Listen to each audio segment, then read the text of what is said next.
Raw News Super Prime Time.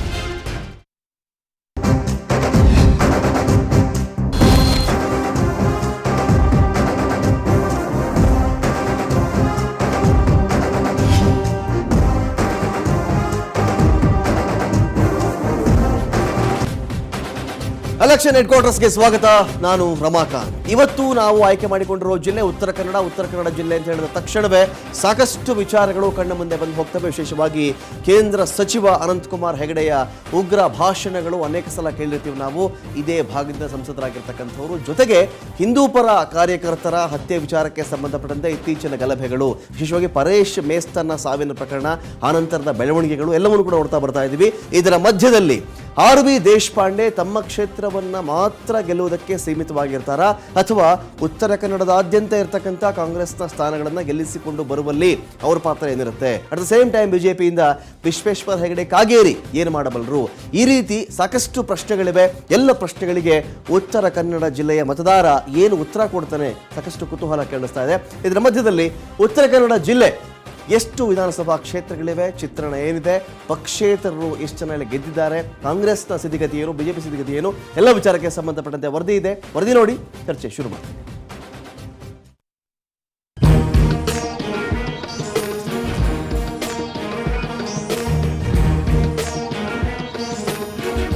ಅಪರೂಪದ ಮುಖ್ಯಮಂತ್ರಿಗಳಲ್ಲಿ ಒಬ್ಬರಾದ ದಿವಂಗತ ರಾಮಕೃಷ್ಣ ಹೆಗಡೆ ಇದೇ ಉತ್ತರ ಕನ್ನಡ ಜಿಲ್ಲೆಯವರು. ಅವರ ಶಿಷ್ಯರು, ಕುಟುಂಬದವರು ಈ ಚುನಾವಣಾ ರಣಕಣದಲ್ಲಿದ್ದು ಭಾರೀ ಸದ್ದು ಮಾಡುತ್ತಿದ್ದಾರೆ. 2008ರ ವಿಧಾನಸಭಾ ಚುನಾವಣೆಯಲ್ಲಿ 3 ಸೀಟು ಗೆದ್ದಿದ್ದ ಬಿಜೆಪಿ 2013ರಲ್ಲಿ ಕೇವಲ 1 ಸೀಟಿಗೆ ತೃಪ್ತಿ ಪಟ್ಟುಕೊಂಡಿತ್ತು. 2 ಕ್ಷೇತ್ರ ಗೆದ್ದಿದ್ದ ಜೆಡಿಎಸ್ ಶೂನ್ಯ ಸಾಧನೆ ಮಾಡಿತ್ತು. 2 ಪಕ್ಷೇತರ ಶಾಸಕರು ಕಾಂಗ್ರೆಸ್ ಸೇರಿದ್ದರಿಂದ ಕಾಂಗ್ರೆಸ್ ಒಟ್ಟು 5 ಕ್ಷೇತ್ರಗಳನ್ನು ತನ್ನ ತೆಕ್ಕೆಯಲ್ಲಿಟ್ಟುಕೊಂಡಿದೆ. ಸದ್ಯ ಈ ಬಾರಿ ಚುನಾವಣೆಯಲ್ಲಿ ಹೊನ್ನಾವರದ ಪರೇಶ್ ಮೇಸ್ತಾ ಹತ್ಯೆ, ಶಿರಸಿ ಕುಮಟಾ ಗಲಭೆಯಲ್ಲಿ ಹಿಂದೂಗಳ ಬಂಧನ ಮುಂತಾದ ಹಿಂದುತ್ವದ ಸೆಂಟಿಮೆಂಟ್ ಮೂಲಕ ಸೋತ ಕ್ಷೇತ್ರಗಳನ್ನು ಮರಳಿ ಪಡೆಯಲು ಬಿಜೆಪಿ ಹವಣಿಸುತ್ತಿದೆ. ಆದರೆ ಹೆಚ್ಚಿನ ಪ್ರಮಾಣದಲ್ಲಿ ಟಿಕೆಟ್ ಆಕಾಂಕ್ಷಿಗಳಿಂದ ಭಿನ್ನರಾಗ ಗೆಲುವಿಗೆ ಅಡ್ಡಿ ಉಂಟಾಗುವ ಸಾಧ್ಯತೆಯನ್ನು ತಳ್ಳಿ ಹಾಕುವಂತೆಯೂ ಇಲ್ಲ. ಸದ್ಯ ಉತ್ತರ ಕನ್ನಡ ಜಿಲ್ಲೆಯ ಚುನಾವಣಾ ಅಖಾಡ ಹೇಗಿದೆ ಅಂತ ನೋಡೋದಾದ್ರೆ, ಉತ್ತರ ಕನ್ನಡ ಜಿಲ್ಲೆಯಲ್ಲಿ ಒಟ್ಟು 6 ವಿಧಾನಸಭಾ ಕ್ಷೇತ್ರಗಳಿವೆ. ಕಾರವಾರ ವಿಧಾನಸಭಾ ಕ್ಷೇತ್ರ, ಕುಮಟಾ ವಿಧಾನಸಭಾ ಕ್ಷೇತ್ರ, ಭಟ್ಕಳ ವಿಧಾನಸಭಾ ಕ್ಷೇತ್ರ, ಶಿರಸಿ ವಿಧಾನಸಭಾ ಕ್ಷೇತ್ರ, ಯಲ್ಲಾಪುರ ವಿಧಾನಸಭಾ ಕ್ಷೇತ್ರ ಹಾಗೂ ಹಳಿಯಾಳ ವಿಧಾನಸಭಾ ಕ್ಷೇತ್ರಗಳನ್ನು ಒಳಗೊಂಡಿದೆ. ಸದ್ಯ ಉತ್ತರ ಕನ್ನಡದಲ್ಲಿ ಯಾವ ಪಕ್ಷಕ್ಕೆ ಎಷ್ಟು ಕ್ಷೇತ್ರಗಳು ಅಂತ ನೋಡೋದಾದ್ರೆ, ಕಾಂಗ್ರೆಸ್ 3 ಕ್ಷೇತ್ರಗಳನ್ನು ಗೆದ್ದಿದೆ, ಬಿಜೆಪಿ 1 ಕ್ಷೇತ್ರ ಪಡೆದಿದೆ. 2 ಕ್ಷೇತ್ರಗಳಲ್ಲಿ ಪಕ್ಷೇತರರು ಗೆದ್ದಿದ್ದು ಅವರು ಕೂಡ ನಂತರ ಕಾಂಗ್ರೆಸ್ಗೆ ಸೇರ್ಪಡೆಯಾಗಿರೋದ್ರಿಂದ ಕಾಂಗ್ರೆಸ್ ಈಗ 5 ಕ್ಷೇತ್ರಗಳಲ್ಲಿ ತನ್ನ ಪ್ರಭುತ್ವ ಮೆರೆದಿದೆ. ಇನ್ನು ಉತ್ತರ ಕನ್ನಡ ಜಿಲ್ಲೆಯಲ್ಲಿ ಹಾಲಿ ಶಾಸಕರು ಯಾರು ಅಂತ ನೋಡೋದಾದ್ರೆ, ಕಾರವಾರ ಅಂಕೋಲ ವಿಧಾನಸಭಾ ಕ್ಷೇತ್ರದಲ್ಲಿ ಪಕ್ಷೇತರ ಶಾಸಕರಾಗಿ ಸತೀಶ್ ಸೈಲ್ ಆಯ್ಕೆಯಾಗಿದ್ದಾರೆ.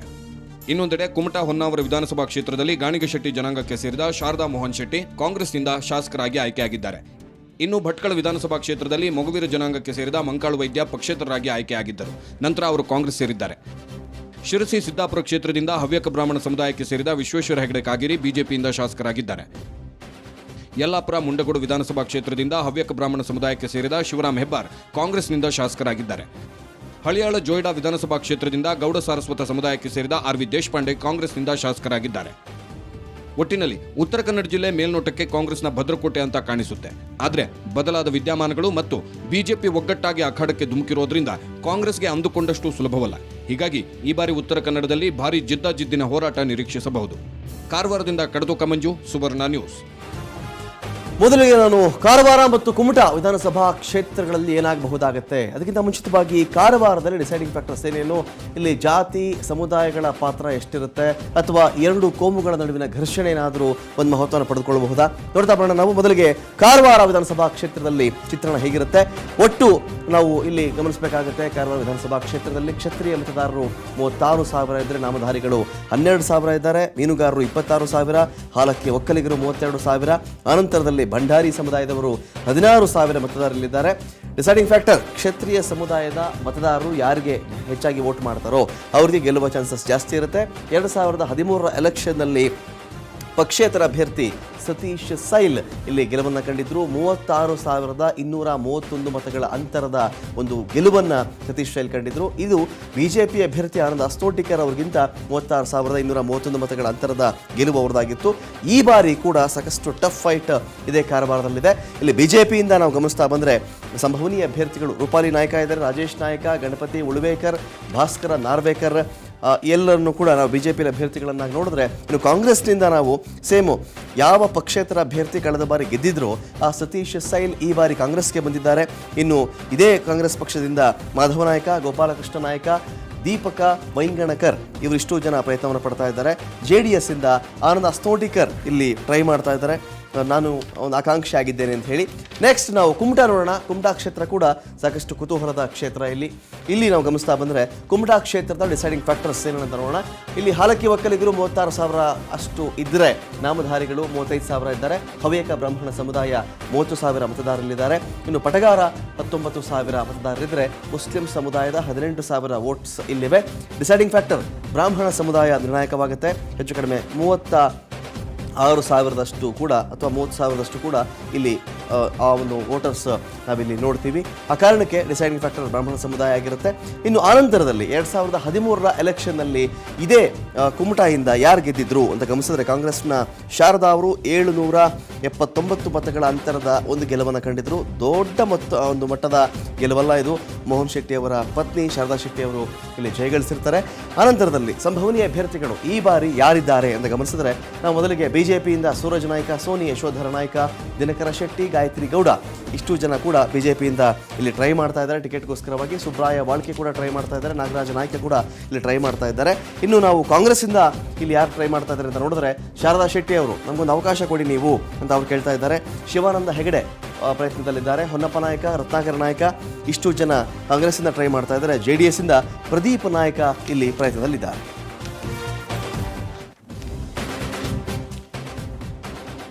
ಇನ್ನು ಈ ವಿಚಾರಕ್ಕೆ ಸಂಬಂಧಪಟ್ಟಂತೆ ಮಾತಾಡಲಿಕ್ಕೆ ನಮ್ಮೊಂದಿಗೆ ನಮ್ಮ ಪೊಲಿಟಿಕಲ್ ಬ್ಯೂರೋ ಹೆಡ್ ಆನಂದ ಬೈದನಮನೆ ಸಂಪರ್ಕದಲ್ಲಿದ್ದಾರೆ. ನನ್ನ ಕೊಲೀಗ್.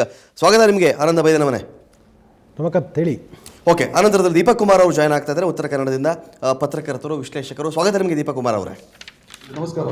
ನಾನು ಮೊದಲಿಗೆ ಆನಂದ ಬೈದನಮನೆ ನಿಮ್ಗೆ ಕೇಳ್ತೀನಿ. ಈಗ ನಾವು ಕಾರವಾರ ಅನಂತರದಲ್ಲಿ ಕುಮಟಾ 2 ವಿಧಾನಸಭಾ ಕ್ಷೇತ್ರಗಳ ಬಗ್ಗೆ ನಾನು ಇಲ್ಲಿ ಕೇಳ್ತಾ ಇದ್ದೀನಿ. ಈ ಕಾರವಾರ ಆ್ಯಂಡ್ ಕುಮಟಾ ಅಂತ ನಾವು ಮೊದಲಿಗೆ ತೆಗೆದುಕೊಂಡ್ರೆ, ಅದರಲ್ಲಿ ಕಾರವಾರ ಈ ಬಾರಿ ಏನು ಇಲ್ಲಿ ಡಿಸೈಡಿಂಗ್ ಫ್ಯಾಕ್ಟರ್? ಒಂದು ಕಡೆ ನಮಗೆ ರಾಮಕೃಷ್ಣ ಹೆಗಡೆ ಅವರು ಈಗಲೂ ತಮ್ಮ ಪ್ರಭಾವವನ್ನು ಉಳಿಸ್ಕೊಂಡಿದ್ದಾರಾ? ಆ ಜನತಾ ಪರಿವಾರ ಈಗಿನ JDS ಏನಾದರೂ ನಂಟು ಬರುತ್ತಾ ಅಂತ ಒಂದು ಪ್ರಶ್ನೆ ಬರುತ್ತೆ.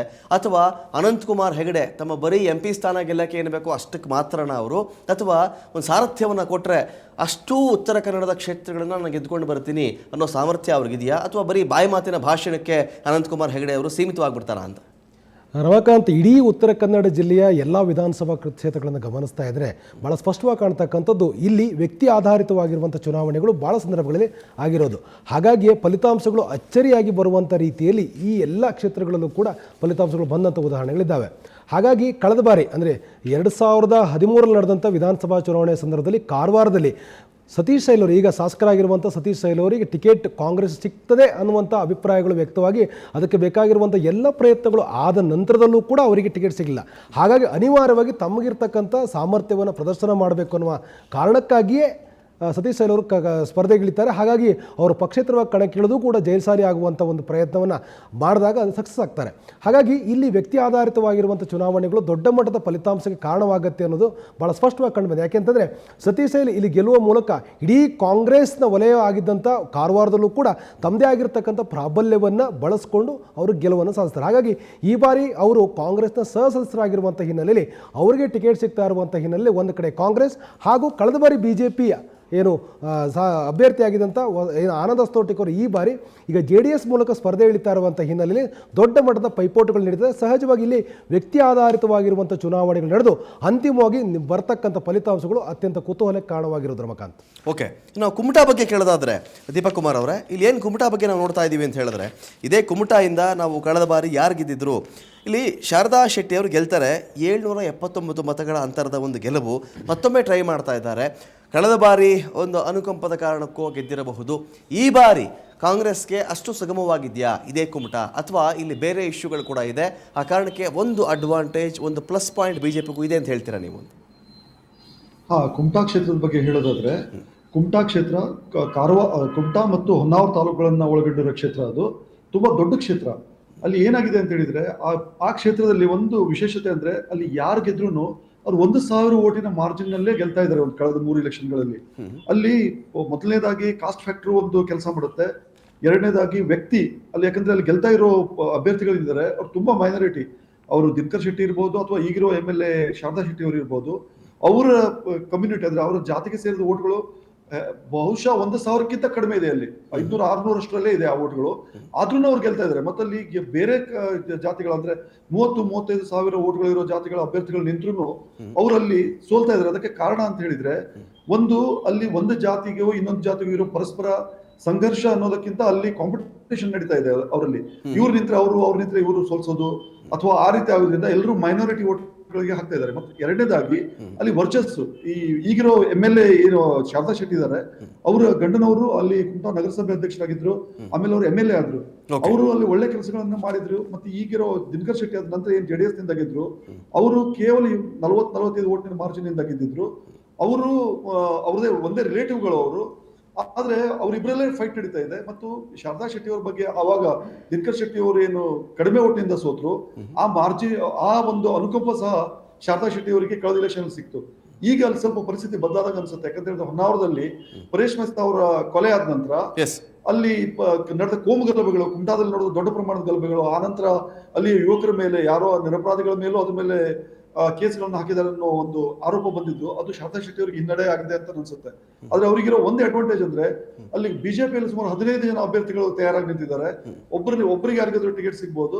ಮತ್ತೆ 14 ಜನ ಉಳಿದ್ರೆ ಕಾಲೆಳೆಯೋ ಸ್ಥಿತಿಯಲ್ಲಿ ನಿರ್ಮಾಣ ಆಗಿದೆ. ಅಂತ ಕಾಂಪಿಟೇಷನ್ ಆಗಿದೆ. ಹಾಗಾಗಿ ಬಿಜೆಪಿಯಲ್ಲಿಯ ಈ ವೈರುಧ್ಯಗಳು ಮತ್ತು ಶಾರದಾ ಶೆಟ್ಟಿ ಅವರಿಗೆ ಅದು ಅನುಕೂಲ ಆಗ್ಬೋದು. ಅಥವಾ ಬಿಜೆಪಿ ಈಗ ಕ್ಯಾಂಡಿಡೇಟ್ ಅನ್ನ ಡಿಕ್ಲೇರ್ ಮಾಡಿದ ನಂತರ ಅದು ಯಾವ ರೀತಿಯಲ್ಲಿ ಉಳಿದ ಈಗ ಆಕಾಂಕ್ಷೆಗಳೇನಿದ್ರೆ ಅವ್ರು ಯಾವ ರೀತಿಯಲ್ಲಿ ಅದಕ್ಕೆ ಸ್ಪಂದನೆ ಮಾಡ್ತಾರೆ ಅನ್ನೋದು ಬಿಜೆಪಿ ಗೆಲುವನ್ನು ನಿರ್ಧರಿಸುತ್ತೆ ಅಂತ ನನ್ಗೆ ಅನ್ಸುತ್ತೆ. ಫೈನ್, ನಾನು ಮತ್ತಷ್ಟು ಮಾತಾಡಿಸ್ತೀನಿ. ಉಳಿದ ಕ್ಷೇತ್ರಗಳ ಬಗ್ಗೆ ಕೂಡ ಸಾಕಷ್ಟು ಮಾಹಿತಿ ಕೊಡಲಿಕ್ಕೆ ಬಾಕಿ ಇದೆ. ಒಂದು ಬ್ರೇಕ್ ಆದ